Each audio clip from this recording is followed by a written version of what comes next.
जातिवादियों का दिल्ली विश्वविद्यालय अखाड़ा बन चुका है। हम लोग कहाँ जाएंगे?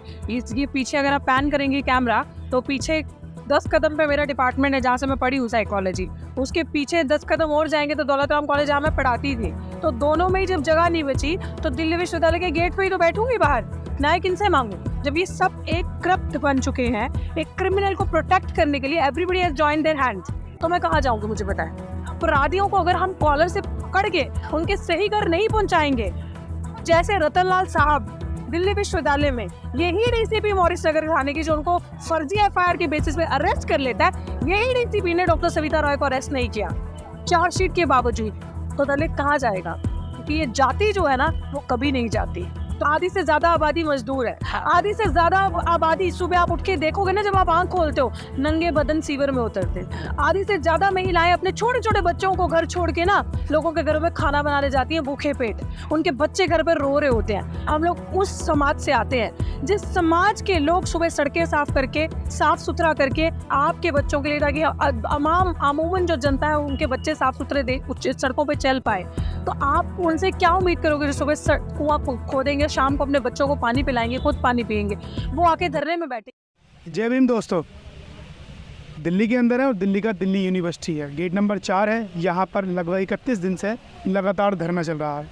किस बात को धरना लेकर के चल रहा है, क्या क्या मांगे हैं, क्या शिकायत है, वो हम जानेंगे।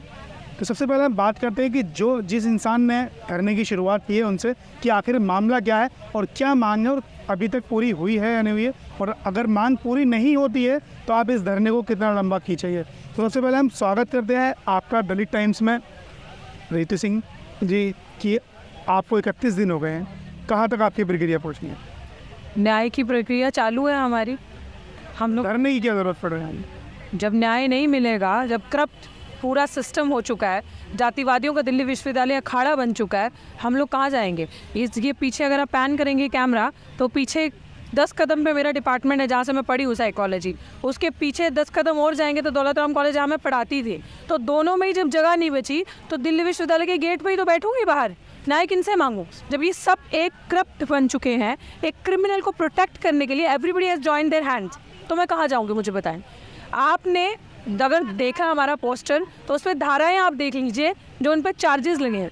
SC/ST एक्ट के अंदर पहली बात है हमारी एडियाँ घिस जाती हैं, FIR नहीं होती। ये मेरे भाई अमित कुमार यहाँ बैठे हैं, आपने IIT के भी केस पढ़ा? IIT 1 सितंबर को जो इंस्टीट्यूशनल मर्डर हुआ अनिल कुमार का, उसकी FIR तक रजिस्टर नहीं हो रही, जबकि इतने बड़े एडवोकेट महमूद प्राचार्य खुद चल के थाने में गए हैं क्योंकि इनजस्टिस इतना बड़ा था, दैट इज़ इंस्टीट्यूशनल मर्डर नहीं हुई।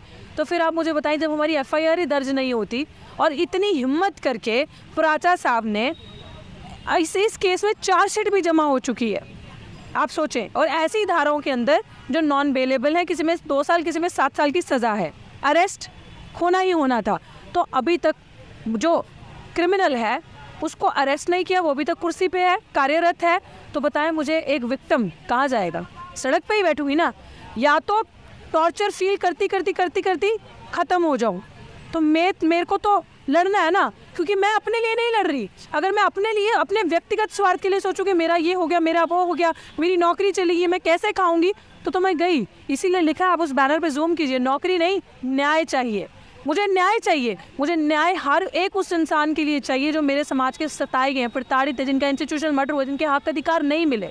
तो भाई इस जगह पे आज 31वां दिन है, इसीलिए बैठी हूँ क्योंकि अपराधियों को अगर हम कॉलर से पकड़ के उनके सही घर नहीं पहुँचाएंगे तो जैसे रतनलाल साहब दिल्ली विश्वविद्यालय में यही डीसीपी मॉरिस नगर थाने की जो उनको फर्जी FIR के बेसिस पे अरेस्ट कर लेता है, यही डीसीपी ने डॉक्टर सविता रॉय को अरेस्ट नहीं किया चार्जशीट के बावजूद। तो दलित कहाँ जाएगा? क्योंकि ये जाति जो है ना वो कभी नहीं जाती। तो मेरे लिए यही रास्ता है, मुझे सड़कों पे ही बैठ के, क्योंकि बाबा साहब डॉक्टर भीमराव अम्बेडकर ने दिया ना मुझे ये अधिकार कि बैठो, सड़कें जब सुनसान हो जाए, लोहे कहते थे तो संसद सुनसान हो जाए, सड़कें भर दो, तो इसलिए सड़कें भर रहे हैं, न्याय मांगेंगे सब लोग। मैं तो ये कह रही हूँ यहाँ बैठ के आपके चैनल के माध्यम से, जितने भी सताए हुए लोग हैं, जितने भी प्रताड़ित हैं, जिनके हकों का हनन हुआ है, जो हाशिए पे हैं, उनको लग रहा है कि न्याय की कोई उम्मीद नहीं है, आ जाओ हमारे साथ हाथ जोड़ो। मिशन सेफ कॉन्स्टिट्यूशन जो एक मुहिम है, आप किसी भी जाति के, किसी भी मजहब के, किसी भी धर्म को आप मानते हैं, आपका स्वागत है। अगर आप सताए हुए हैं, हम आपके पीछे बैठे हैं, आपको न्याय दिलाएंगे। अच्छा, आपके जो धरना चल रहा है हम वीडियो में भी देखते हैं और आज हमने आर्टिकल भी देखा, इतने से लोग, मतलब बहुत कम लोग हैं, इतने से ही लोग सताए हुए हैं। ये सताए हुए तो बहुत लोग हैं। अगर आप कहें इतने से लोग, शायद आप तब कवर नहीं करते जब इतने से लोग होते हैं। अब क्या करें साहब, हम लोग गरीब लोग हैं, हम लोगों के पास कुछ नहीं है ना, सदियों से सताए हुए हैं।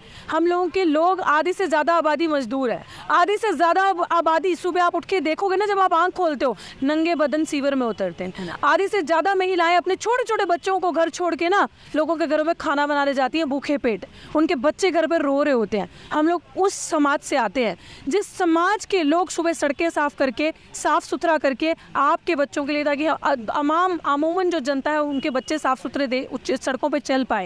तो आप उनसे क्या उम्मीद करोगे जो सुबह कुआं खोदेंगे, शाम को अपने बच्चों को पानी पिलाएंगे, खुद पानी पिएंगे, वो आके धरने में बैठे। ये रैली नहीं है, ये आक्रोश मार्च नहीं है जिसमें आपको आके दिखाना है।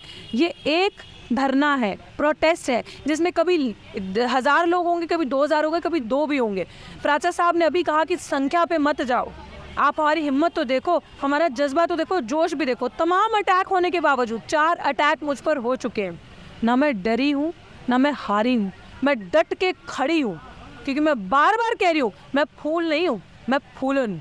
तो मेरे सामने से अगर कोई अटैक करेगा ना, तो सेल्फ डिफेंस में, आई बिलीव यू मी, अगर वो उंगली लगाएगा तो वो उंगली वापस नहीं लेके जाएगा, वो हाथ यहीं छोड़ के जाएगा। बट पीछे से वार कायरों का क्या कह सकते हो आप बता रहे 4 बार, किसका हाथ लग सकता है इसमें और कौन कौन है? मतलब ये मुझे बताने की जरूरत है।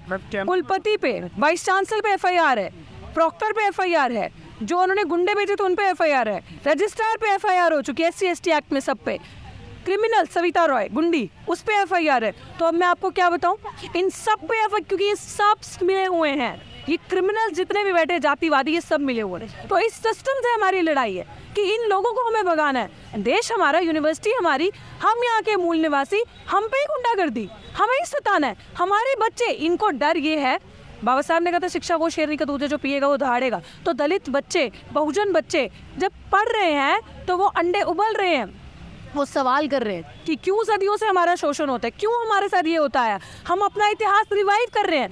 हम तो योद्धे थे, हमने तो भारत को बचा बनाया है। तो अगर हमने भारत को बनाया है उस टाइम पे, तो आज बचाना, चोरों के हाथ में भारत है तो उसको बचाना भी हमारी जिम्मेदारी है। तो जब हम वो पन्ने फरोलते हैं, पढ़ते हैं, बाबा साहेब को पढ़ते हैं, जब हम देखते हैं कि सब कुछ तो हमारे पास था, सब चीज़ें तो हमारी थी, हम तो मूल निवासी हैं, तो अगर ये सारी चीज़ें आज हमसे छीनी जा रही है तो जिम्मेदारी भी तो हमारी बनती है ना इन सारी चीज़ों को प्रोटेक्ट करने की। तो इसीलिए आज यहाँ पे तो इन जी यूनिवर्सिटी के अंदर काफ़ी दलित भी होंगे, मुस्लिम सारे, काफ़ी सारे लोग।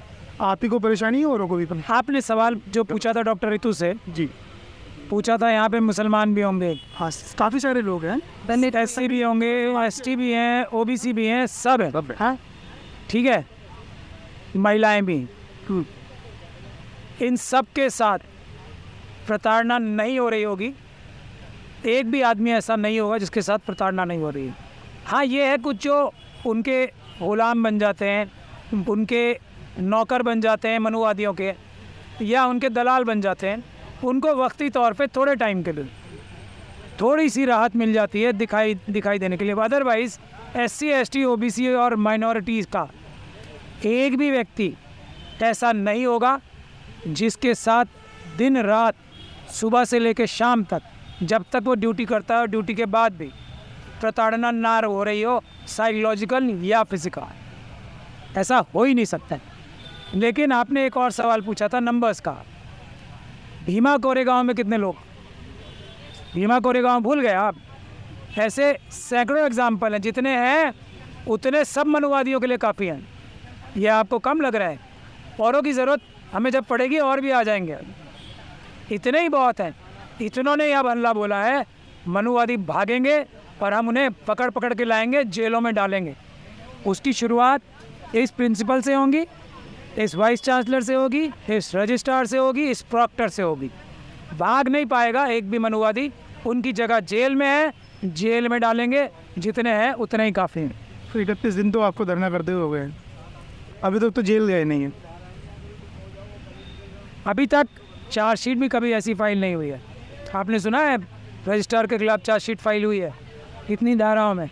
आपने सुना है किसी दिल्ली यूनिवर्सिटी की प्रिंसिपल जो RSS की आँख का तारा है, मोहन भागवत जी की आँख का तारा है, मोदी जी की आँख का तारा है, अमित शाह जी की आँख का तारा है, जिसे अमित शाह जी और मोदी जी और भागवत जी मिलकर तीनों जिसको सम्मान दिलवाते हैं टीचर्स डे पे, जिसके खिलाफ इतनी सारी धाराएं हैं, जिसको सारे प्रिंसिपल दिल्ली यूनिवर्सिटी के मिल के अपना जनरल सेक्रेटरी चुनते हैं, जिस क्रिमिनल को, उसके खिलाफ चार्जशीट इसी अमित शाह ही दिल्ली पुलिस से फाइल कराना कोई विक्ट्री नहीं नज़र आ रही है आपको?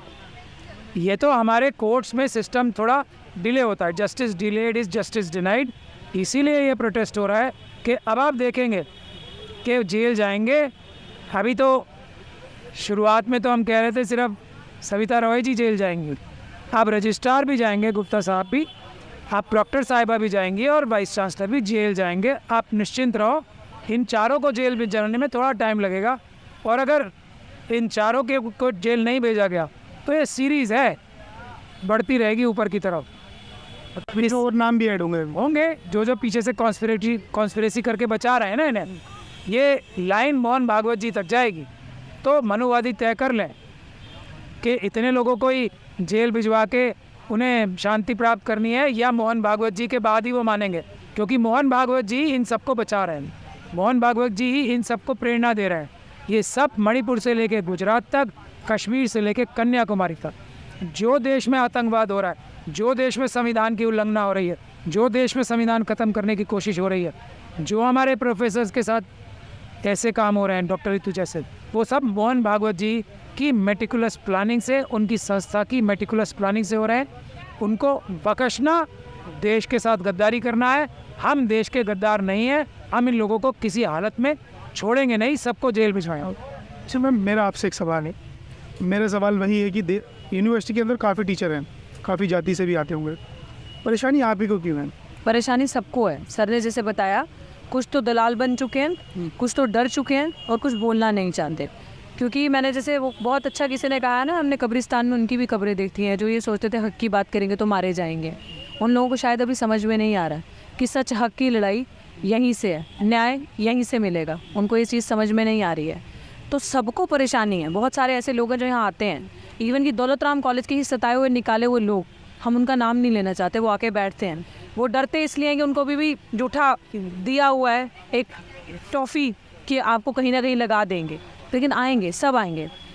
हम डटे हुए हैं ना, वो लोग भी आएंगे। ऐसा नहीं है सताए हुए नहीं है, सबको निकाला। 15-15 साल से पढ़ाने वाले लोगों को निकाल दिया है। वो बेचारे कहाँ जाएंगे? सब डरे हों, लेकिन उनको एक वो कहते हैं ना लालच दे दिया है कि चुप रहो, बोलना नहीं, कहीं ना कहीं सेट हो जाओगे, लगा दिए जाओगे।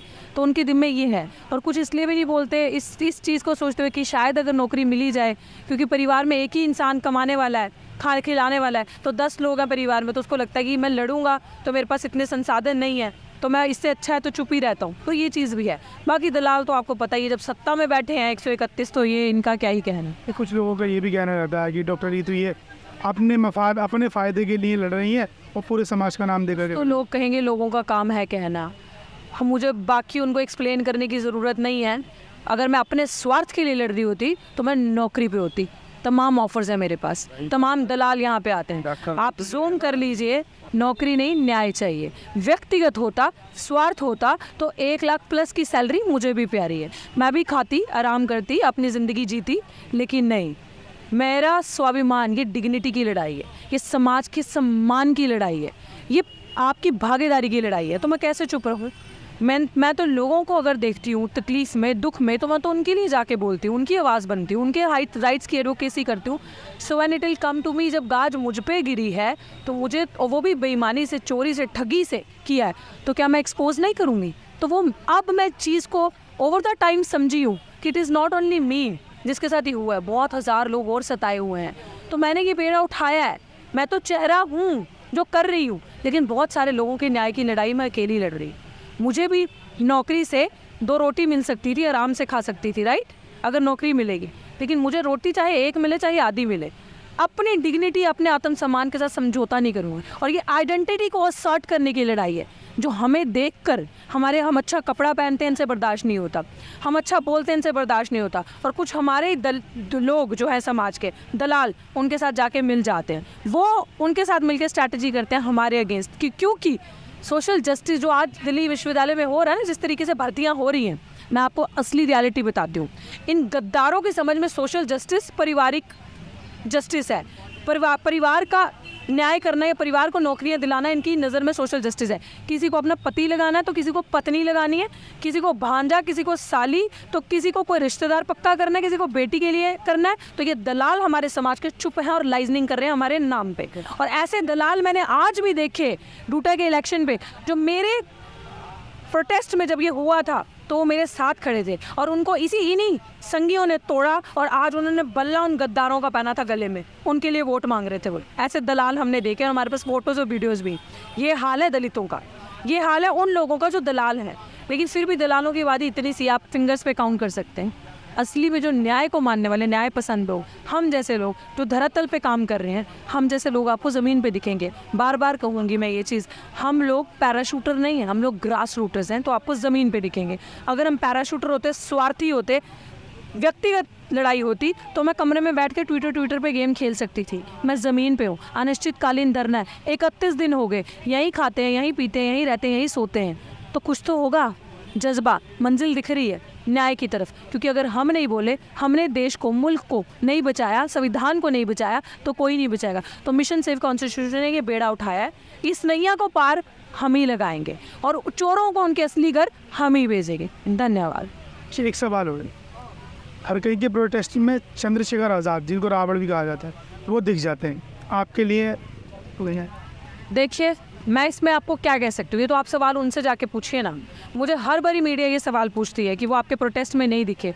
मैं क्या कह सकती हूँ? मैं जब दिल दुखता है तो मैं ये बोलती हूँ कि शायद मैं जाट बेटी नहीं हूँ, और मैं सबसे, अगर वहाँ जाया जा सकता था तो इस बेटी के साथ भी खड़े होने से, शायद दलित की बेटी भारत की बेटी नहीं है। मेरा तो दिल यही कहता है। और चंद्रशेखर ही क्यों, तमाम समाज के जो बहुजन क्रांति करते हैं, जो बड़े बड़े जयंतियाँ मनाते हैं, जो बड़े बड़े समारोह करते हैं, अपने समाज की तिथियाँ मनाते हैं, कोई भी इतिहास मनाते हैं, उनसे भी बड़ा बड़ा संगठन चलाते हैं। तो वो दुकानें हैं, मत चलाओ। लड़ाई लड़ने के लिए सड़क पे आना होगा। एक एसी के कमरे में और एक हॉल बुक करके प्रोग्राम करवाने से न्याय नहीं मिलते। न्याय देने के लिए जब जीते जी कोई कह रहा है कि हम जातिगत भेदभाव के शिकार हैं, उनका हाथ तब पकड़ो। कैंडल मार्च करके उसके जाने के बाद रोशनी ना बढ़ाओ, वो खर्चा ना करो, तब आपको, तब अब समाज का ये मोर्चा, ये जो आंदोलन चल रहा है ना, ये उनका चेहरा भी एक्सपोज करेगा जो सिर्फ भोगों पे आते हैं, 13वीं पे आते हैं, चौथी पे आते हैं, ऐसे कुछ मनाते होंगे। हम तो पंजाब से, सिख परिवार से, तो हमें भोग होता है। उन पे आते हैं जो लोग, उनका भी चेहरा इसमें देखा जाएगा, ये इतिहास लिखा जाएगा कि आप पूछेंगे आने वाली नस्लें, जब समाज की एक बेटी वहाँ बैठी थी सबके न्याय के लिए, आयुष के, डॉक्टर चंद्रशेखर के, भाई अनिल के, IIT वाला, IIT बॉम्बे वाले के लिए, उसके बाद डॉक्टर पंपोश अमृतसर पंजाब में जिसका इंस्टीट्यूशनल मर्डर हुआ, जब उसके न्याय की गुहार एक बेटी लगा रही थी बैठ के, इनके न्याय की लड़ाई, जंग लड़ रही थी, तो आप कहाँ थे? आप कौन सी गफलत की नींद में सोए थे? तब ये इतिहास में आगे आने वाली पीढ़ियाँ पूछेगी इनसे सवाल, तो ये आंदोलन वो भी करेगा। इन सब से पता चलेगा कौन थे वो लोग, किनका नाम आग को बुझाने में शामिल था और किनका नाम तीली लगाने वाले में शामिल था। ये इतिहास पूछेगा, ये बच्चे, आने वाली नस्लें पूछेंगी इनसे। तो ये आंदोलन, ये मुहिम उसके लिए है। अच्छा, जो लोग यूनिवर्सिटी में पढ़ रहे हैं और डिप्रेशन का शिकार है, ये जैसे प्रताड़ना आप बता रही हैं, उससे शिकार है, उसके लिए कुछ मैसेज? बिल्कुल, संदेश है। हमें मरना नहीं है, हमें लड़ना है। आप साहस करो, आप हिम्मत करो। मैं कहती हूँ कि आप जब दुखी हैं, जब आप प्रताड़ित, अगर आपको लग रहा है कि आपकी कोई नहीं सुन रहा, तो मैं यही मैसेज दूंगी। डॉक्टर रितु का नाम देखा है, महमूद प्राचा जी के बारे में सुना है? एक मिशन है हमारा, mission save constitution. Just come to us, हमारी वेबसाइट है, उस पर जाओ, हमें मैसेज करो। हम आपको हेल्पलाइन नंबर भी दे देंगे। मेरा नंबर पूरा सोशल मीडिया पे, फेसबुक पे है। आप एक मैसेज करें, लेकिन प्लीज़ सुसाइड कमिट ना करें। That is not the option. Fight for your right and justice. Assert your rights, assert your dignity is an option for you. एक मिसाल बने कि आप लड़े थे, ये रॉन्ग ट्रेंड ना सेट करें। गलत अपने, क्यों आप जालिम को, जुल्म करने वाले को पहुंचाए ना उसके असली घर में, आप अपने प्राणों की आहुति ना दें। हम आपका हाथ पकड़ेंगे। मिशन सेव कॉन्स्टिट्यूशन चट्टान की तरह आपके पीछे खड़ा होगा।